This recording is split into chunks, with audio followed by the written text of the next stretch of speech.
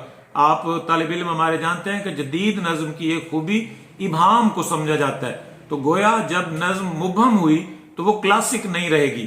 تو کلاسک میں پیچیدگی، ابہام، کسی بھی طرح کی ملفوفیت کلاسک کو خراب کرتی ہے. وہ کلاسک نہیں رہتی وہ چیز، بلکہ اس میں خاص طرح کی انفرادیت اور جامعیت کا پہلو ہوگا. اس طرح کلاسک ایسے مصنف کو کہا جاتا ہے جس کے کلام کی عرفیت پر تمام ناقدین متفق ہوں، جس کا کلام جامع ہو، جس کا کلام منفرد ہو، اور جو ایسا اسلوب استعمال کرے جو قدیم طرز کا ہو، اسے کلاسیکل مصنف یا کلاسیکل اسلوب کہیں گے. سانت بیو کا یہ بھی خیال ہے کہ رومن جو تھے، رومی جنہیں آپ کہتے ہیں یا رومنز، وہ طبقہ خواص کے لیے کلاسک کا لفظ استعمال کرتے تھے، جس کے لیے وہ سپیلنگ CLASSICI کلاسیکی. جبکہ جو طبقہ غربا ہوتا تھا یا نچلا طبقہ ہوتا تھا اس کے لیے وہ کلاسیم کا لفظ استعمال کرتے تھے. کاف، لام، الف، سین، یہ میم، یا CLASSEM. یوں جو رومن ہے ان کے ہاں کلاسک سے مراد امراء ہیں، وہ خاص لوگ جن کی ایک خاص آمدنی ہو.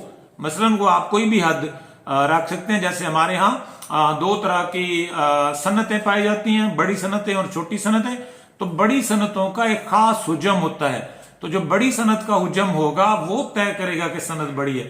اسی طرح کلاسک کا جو ماہانہ آمدن ہے یا سالانہ آمدن ہے وہ کلاسک کو طے کرے گی. وہ خوبیاں طے نہیں کریں گی جو ہم پہلے جن کا ذکر کر چکے ہیں، جامعیت یہ وغیرہ.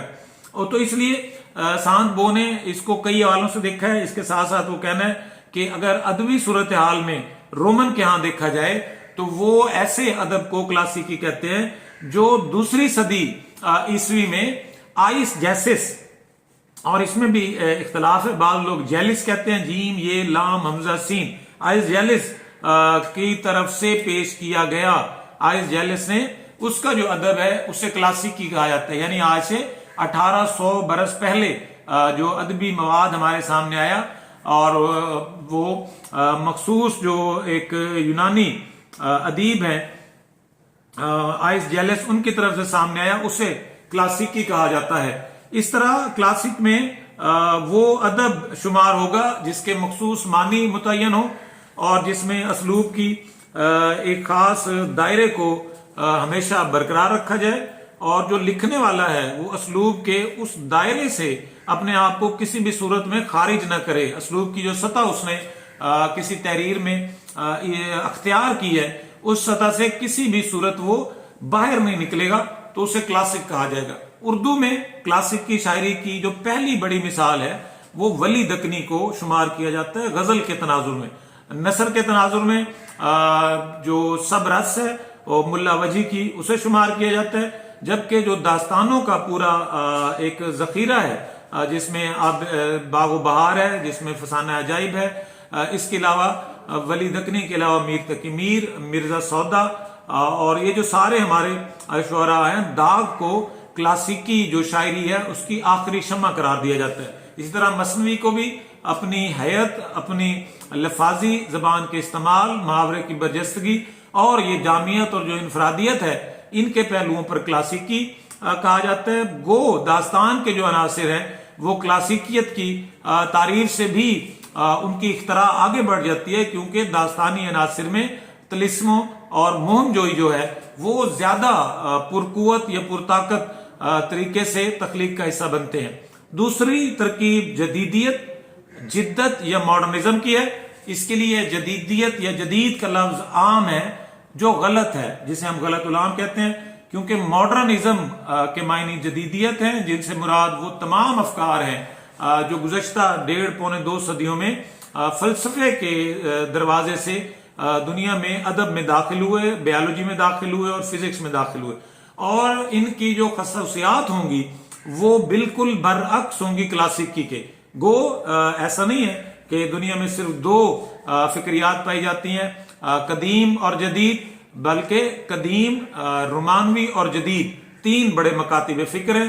رومانویت میں جو تخلیق کار ہے اس کے ہاں جذبات کی فراوانی ہوگی، مناظر فطرت سے لگاؤ ہوگا، وہ چیزوں کو بڑھا چڑھا کے بیان کرے گا، عشق و عاشقی کے مضامین کو جنسی لطافت کے ساتھ بیان کیا جائے گا، جبکہ جدیدیت ماڈرن مانی جدت، نیا پن، نیا احساس۔ اردو میں فراق گورکھپوری کو، علامہ اقبال کو، نون میم راشد کو جدید شاعری کے امام کہا جاتا ہے۔ یہ وہ لوگ ہیں، چراغ حسن حسرت کی نظم غزل چپکے چپکے رات دن آنسو بہانا یاد ہے، اس کو جدید غزل کا نقطہ آغاز قرار دیا جاتا ہے، جس میں ناقدین یہ کہتے ہیں کہ جو کلاسیکی غزل ہے وہ طوائف پر بیٹھی عورت کا تصور پیش کرتی ہے، جبکہ مولانا حسرت موانی وہ شاعر ہیں جنہوں نے پہلی دفعہ مڈل کلاس کی خاتون کو یا گھریلو خاتون کو جو کوٹھے پر ننگے پاؤں بھی آ سکتی ہے اپنے محبوب کے دیدار کے لیے، اس کو بیان کرتے ہیں۔ تو ان کے درمیان جو تفریق ہوگی